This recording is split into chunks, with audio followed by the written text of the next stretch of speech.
Yes, hello mga boss, So, ito mga boss, sasagutin ko na, maraming nagme-message sa akin sa page natin, Roberto Speed.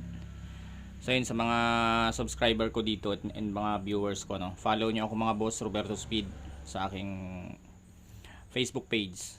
So, maraming nagme-message sa atin na ano daw yung karga ng Z200 natin, bakit sobrang lakas sumisibak ng stock na Raider FI. So, ito na mga boss, i-reveal ko sa inyo ang load ng Z200 natin. Siyempre, naka 67mm tayo mga boss. Ito yung nasa likod ng mamaw na Z200 natin mga boss. Ang gamit ko palang black mga boss, ito yung nabili natin sa Shopee. Ito rin yung gamit ko dati mga boss, pero wala na yung nagamit natin na may damage na dito. Parang may gas-gas na mga boss, kaya bumili tayo ng bago. So, pang ano to mga boss, mabibili nyo lang sa Shopee, pang CRF 230. Ito yung gamit natin, CRF 230. Pwede siya mga boss sa Rusi Sigma 250. Mas compatible siya sa Rusi.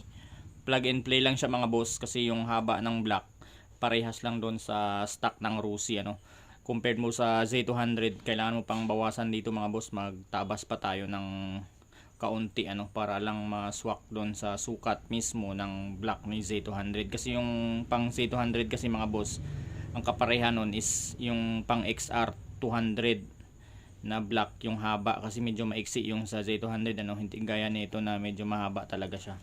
Kung makikita niyo mga boss, mahaba siya, unlike sa XR 200 na block, parang dito lang ata siya hanggang dito lang ata mga boss. So kailangan siya bawasan mga boss, yun yung mods ng mekaniko natin. Pinamachine shop niya, binabawasan niya dito mga boss.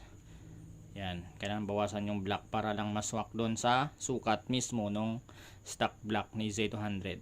At saka ito mga boss, pang CRF 230, mabibili nyo sa Shopee sa halagang 1,800 pesos mga boss sa mga nagtatanong dyan. And itong gamit nating cams mga boss, 8.0 ito mga boss, pang XR200. Ito yung racing cam ni Z200. Pwede din ito sa Rusi Sigma 250 mga boss. Yan, ito din yung ginagamit sa Rusi Sigma 250. 8.0 mga boss na racing cam. Tsaka ito yung piston ng block natin. Kagandahan dito mga boss, may kasama na siyang piston, tsaka yung kanyang pin, ayan. At may kasama na din gasket mga boss. Ayan Tsaka valve sila ata to mga boss. Ito yung freebie ng seller Ang concern ko lang dito mga boss sa seller sana hindi kayo makabili doon sa seller na nabilhan ko mga boss. May damage yung block mga boss. Ito, papakita ko sa inyo. Ayan sa kanto mga boss, sa kanto niya. Ayan. Yan, may damage mga boss, tsaka dito sa kabila mga boss. Ayan, kasi hindi niya nilagyan ng mga boss ng bubble wrap para maprotektahan sana yung item ito yung damage sa box niya mga boss.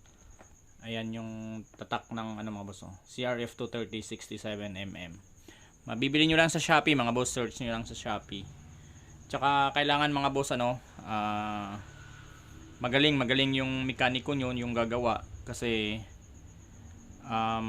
unang-una 67 na siya, kasi yung stock ng Z200 is 63.5.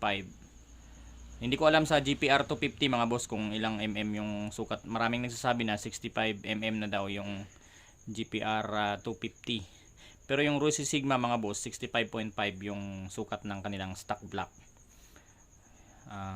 Kaya okay lang na mag-upgrade sila ng 67, kasi konti lang naman yung dinagdag nila sa sa sukat ng block compared sa Z200 na from 63.5 to 67. So medyo malayo-layo yung kanyang mga boss yung kanyang ratio sa sukat ng block. Kaya yun lang mga boss, nasagot ko yung tanong ng mga tropa natin, kasi maraming nagme-message sa atin.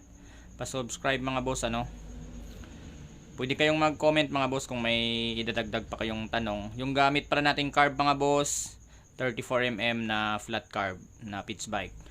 Yun yung gamit natin ngayon, 34mm.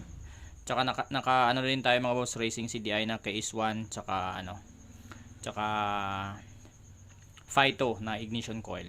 So ayan, pag nakakabit na to mga boss, bibidyohan din natin yung motor natin na nasalpak na tong block natin.